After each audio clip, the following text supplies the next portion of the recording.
السلام علیکم ورحمۃ اللہ وبرکاتہ۔ ناظرین، استقبال ہے آپ کا ہمارے چینل دا اردو نیوز میں۔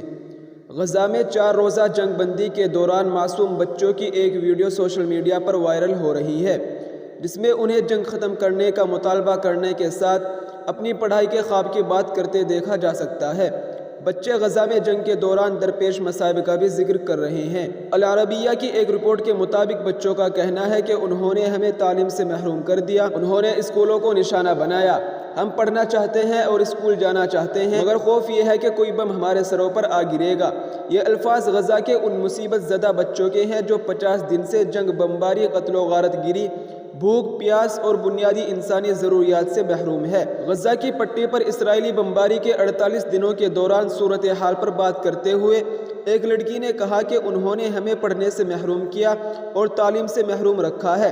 48 دن تک ہم بغیر تعلیم کے اسکولوں میں بیٹھے ہیں۔ اس کا اشارہ اسرائیل کی طرف تھا، جس کی مسلسل بمباری سے غزہ کی پٹی میں ہر طرف تباہی پھیل چکی ہے۔ اسرائیل کی طرف سے غزہ پر مسلط کی گئی جنگ کے بارے میں ایک بچی نے کہا کہ وہ کسی بھی وقت اسکولوں اور گھروں پر بمباری کر سکتے ہیں۔ ہم مکمل جنگ بندی چاہتے ہیں، ہم تھک چکے ہیں، ہمارے بہت سے رشتہ دار، بچے مارے جا چکے ہیں، ڈر ہے کہ کسی وقت کوئی بم ہمارے سروں پر آ گرے گا۔